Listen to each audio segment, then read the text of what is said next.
दोस्तों नमस्कार, स्वागत है आपका एक बार फिर से ज्ञानी पोस्ट चैनल पर। भारत के 3 ऐसे पड़ोसी देश हैं जिनके कारण उसके बॉर्डर पर हमेशा तनाव बना रहता है। पाकिस्तान के साथ जम्मू कश्मीर को लेकर विवाद है तो चाइना के साथ न सिर्फ लद्दाख बल्कि अरुणाचल प्रदेश में भी सीमा विवाद है। चाइना भारत के हजारों किलोमीटर हिस्से पर अपना दावा करता है। वहीं भारत बांग्लादेश बॉर्डर से भी अक्सर घुसपैठ और हिंसा की खबरें आती रहती हैं। लेकिन आपको ये जानकर हैरानी होगी कि दुनिया में कई ऐसे बॉर्डर्स हैं जो अजीबोगरीब चीजों के लिए जाने जाते हैं। तो चलिए आज के इस वीडियो में हम आपको बताते हैं ऐसे ही 3 अजीब बॉर्डर्स के बारे में। सबसे पहले बात करते हैं मोरक्कन वेस्टर्न सहारा वॉल यानी बर्म वॉल की। मोरक्को नॉर्थ अफ्रीका का वो देश है जो पूरे मोरक्कन प्लस वेस्टर्न सहारा क्षेत्र पर दावा करता है। लेकिन अगर आप गूगल मैप्स को देखें तो आपको मोरक्को और पश्चिमी सहारा क्षेत्र के बीच एक डैश्ड लाइन दिखाई देगी। 1975 के बाद से जब स्पेन ने इस जगह को छोड़ दिया, तब से मोरक्को यहाँ के लोगों को जमीन पर कब्जा करने से रोकने के लिए संघर्ष कर रहा है। यहाँ तक कि 1980 के दशक में वो बुलडोजर लेकर आए और एक दीवार बनाना शुरू किया और 1 दशक की खुदाई के बाद उन्होंने वो बॉर्डर बनाया जिसके बारे में हम बात कर रहे हैं। मैप यानी नक्शे पर ये ऐसे दिखता है। ये वेस्टर्न सहारा और मोरक्को के दक्षिण पश्चिम हिस्से से होकर गुजरती है। इसके दायरे में वेस्टर्न सहारा का 80% हिस्सा आता है जो अब मोरक्को के नियंत्रण में है और ये 80% हिस्सा देश का सबसे संसाधन संपन्न हिस्सा है। इस पर कटीली तारें लगी हैं और बारूदी सुरंग बिछी हैं। आपको बताते चलें कि ये दुनिया की सबसे बड़ी बारूदी सुरंग क्षेत्रों में से एक है।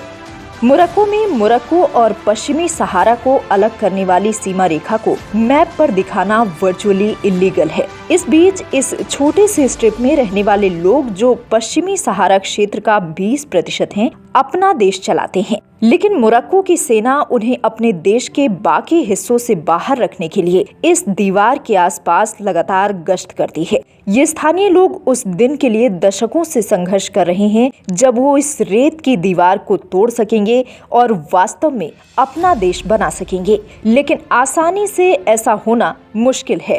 तो ये है 3000 किलोमीटर यानी 1700 मील लंबी रेत और मिट्टी से बनी मोरक्कन वर्म वॉल। वाकई हैरत अंगेज। अब बात करते हैं तुर्की सीरिया बॉर्डर की। ये सुलेमान शाह की कब्र की वजह से फेमस है। सुलेमान शाह तुर्की के ओटोमन साम्राज्य के संस्थापक उस्मान फर्स्ट के दादा थे। कहते हैं कि उनकी फरात नदी में डूबने से मौत हो गई थी और इसलिए उनके सम्मान करने के लिए उन्हें फरात नदी के किनारे एक बहुत ही फेमस कलात जबार पहाड़ी पर दफनाने का फैसला लिया गया। ये काफी समय पहले की बात है जब ये क्षेत्र सिर्फ तुर्की का बड़ा ओटोमन साम्राज्य था, लेकिन यूरोपियंस की वजह से ऐसा ज्यादा दिन तक नहीं चल सका।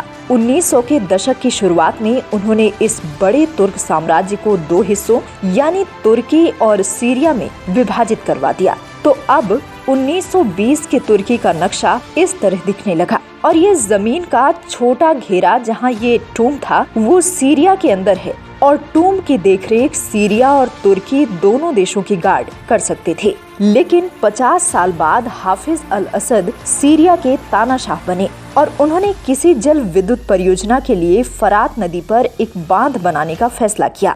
अब तुर्की को लगा कि कहीं ये टूम डूब न जाए, इसलिए तुर्की ने मकबरे को सीरिया में फरात नदी से 85 किलोमीटर उत्तर की ओर मूव कर दिया। ये तुर्की बॉर्डर से 27 किलोमीटर यानी करीब 17 मील दूर था, लेकिन ये अभी भी सीरिया में ही था।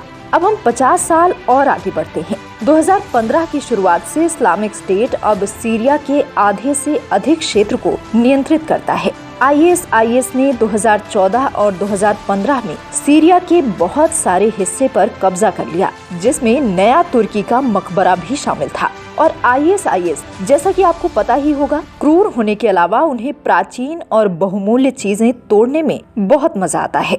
इसको देखते हुए तुर्की ने कब्र को फिर से सीरिया में एक नई साइट पर मूव कर दिया, जो तुर्की के बॉर्डर से लगभग 580 फीट, कुबानी के पश्चिम में 22 किलोमीटर और सीरिया के उत्तर में है। लेकिन एक सवाल अब भी है कि तुर्की इसे बॉर्डर के अंदर अपने हिस्से में क्यों नहीं मूव कर रहा है। तुर्की सरकार ने कहा है कि टूम का ये मूवमेंट टेम्परेरी है।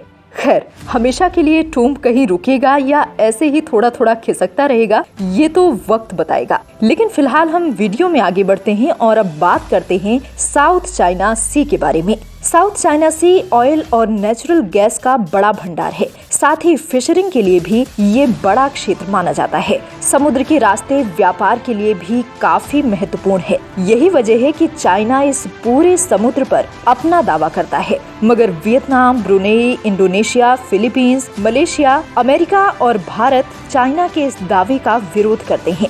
उत्तर कोरिया, साउथ कोरिया, जापान, चीन, फिलीपींस, ताइवान और वियतनाम ये प्रमुख देश हैं जिनका वाटर टेरिटोरियल साउथ चाइना सी है।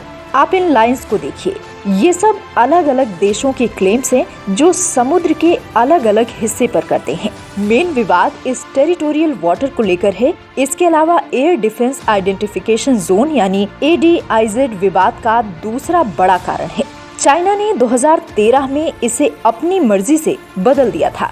इससे जापान, साउथ कोरिया और ताइवान के एक्सक्लूसिव इकोनॉमिक जोन यानी EEZ को चाइना का ADIZ क्रॉस कर रहा है। ADIZ और EEZ में सभी देशों की दिलचस्पी की वजह है ऑयल, गैस और दूसरी कीमती चीजों का भंडार। इसलिए सब इस पर अपना हक जमाना चाहते हैं। लेकिन अब चाइना समुद्र में 1300 एकड़ हिस्से पर सैंड का आर्टिफिशियल आइलैंड बना चुका है और उस पर अपने मिलिट्री बेस बनाकर सैनिकों की तैनाती कर रहा है। तो मैप कुछ भी कहे, लेकिन सच तो ये है कि पूरे साउथ चाइना सी पर चाइना ने कब्जा कर लिया है और कोई भी देश इसका विरोध करने के अलावा कुछ नहीं कर पा रहे हैं। तो दोस्तों, आपको हमारा ये वीडियो कैसा लगा कमेंट सेक्शन में जरूर बताइए। साथ ही वीडियो को लाइक करके शेयर जरूर करिएगा और आने वाले हमारे सभी वीडियोस देखने के लिए चैनल को सब्सक्राइब करना बिल्कुल ना भूलें। मिलते हैं जल्द एक नए इंटरेस्टिंग वीडियो के साथ। तब तक के लिए नमस्कार, धन्यवाद।